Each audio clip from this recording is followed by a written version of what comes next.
Në një mëngjes pranvere të vitit 1963, në fshatin Zhegër të Gjilanit, lindi një djalë që do të bëhej një nga bijtë më të shquar të kombit shqiptar, Agim Ramadani.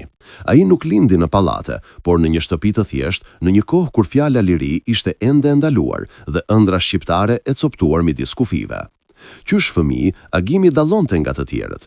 Ishte nxënës i urtë, por me shpirt të trazuar, poetik dhe i zjarrt.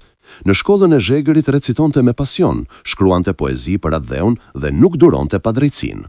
Në bankat e shkollës fillore e kishte kuptuar se arti, fjala dhe pushka mund të jenë armë të njëjtë kur përdoren për liri. Në vitin 1981, Kosova u trondit nga demonstratat e studentëve që kërkonin barazi dhe liri. Në mesin e atyre që dolën në rrudhë me flamurin kuqezi, ishte edhe Agim Ramadani. Ai u arrestua, u përjashtua nga shkolla dhe u dënua me burg. Por ajo qeli nuk e thyu, përkundrazi e farkëtoi. Pas daljes nga burgu, ai mbaroi maturën dhe u pranua në Akademinë Ushtarake të Zagrebit, ku u diplomua si inxhinier i komunikacionit toksor. Në uniformën e një oficeri të ri, ai pa përsa afërmi padrejtësinë që mbulonte çdo komb jo serb në Jugosllavinë të hershme. E kuptoi se kjo nuk ishte një ushtri e drejtësisë, por një makineri shtypjeje. Dhe atëherë mori vendimin që e ndam jetën e tij më dysh, dezertoi, iku nga ushtria që si përkiste, për t'u bërë ushtar i popullit të vet.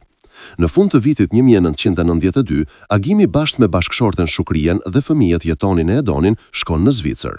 Por asatje nuk gjeti qetësi. Ai nuk kërkoi një jetë të re për vete, por një rrugë të re për Kosovën. Në Zürich themeloi aktivitete kulturore, artistike e patriotike. U bë drejtori i Qendrës Kulturore Shqiptare, ku organizonte mbrëmje, ligjërata dhe aktivitete që ndezën frymën e rezistencës. Në çdo fjalim të tij ai përsëriste: liria nuk dhurohet, fitohet me gjak. Mallkuar qoftë gjaku im nëse më vrasin pa luftuar. Ai nuk e pa armën si mjet urrejtjeje, por si instrument të lirisë. Dhe këtë ide e përcoi në çdo takim, në çdo poezi, në çdo djalë që frymëzonte për t'u bërë ushtari i UÇK-së. Nga fjala në pushk, rruga drejt Kosovës. Pas rënies heroike të familjes Jashari në Prekac, Agimi nuk priti më asnjë ditë. Në pranverën e vitit 1998, ai la Zvicrën dhe u nis drejt Tiranës. Aty filloi të organizoi e trajnoi të rinj shqiptar nga Mërgata, djem që kishin ardhur nga Gjermania, Zvicra, Italia e Amerika për t'u bërë luftëtar të ushtrisë çlirimtare të Kosovës. Në çdo stërvitje, ai fliste si poet dhe si komandant, me ton të ngrohtë por me sy që digjnin zjarr. Ejani me ne në luftë, jo shkoni në luftë, u thoshte, sepse për të lufta nuk ishte urdhër, por thirrje e shpirtit. Në frontin e Dukagjinit, më 24 qershor 1998, Agim Ramadani hyri në Kosovë. U vendos në bjeshkët e Deçanit dhe Junikut, aty ku lufta ishte më e ashpra. Ai nuk qëndroi prapa vijës, por përpara saj. Kur fëmijët dhe gratë po iknin nga granatat, ishte vetë Agimi ai që ju udhëhoqi në përterr, duke çminuar zonat dhe duke shpëtuar me qindra jetë. Në ato male, populli e pa për herë të parë poetin që çminonte minat me duar, që ngrinte moralin me fjalë dhe që pushkën e mbante si penë. Në gusht të vitit 1998, njësiti i tij shpartalloi një kolon serbe në Oplaz, duke vrarë 19 ushtar të armikut. Në shtator, mbi bjeshkët e Gjeravicës, njësitet e udhëhequra prej tij i shkaktuan forcave serbe humbje të rënda, mbi 40 të vrarë. Betejë e pavdekshme, Koshare 1999. Në prill të vitit 1999, Agim Ramadani ishte tashmë një emër që frymëzonte çdo luftëtar.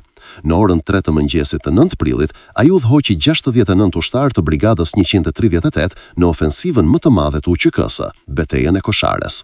Në terrin e natës, nën Shqip Lumbash, ata morën një nga një pikat e kufirit serb dhe shkatëruan vijën ndarëse mes Shqipërisë dhe Kosovës. Në ato moment, u thye për herë të parë kufiri i padrejtësisë.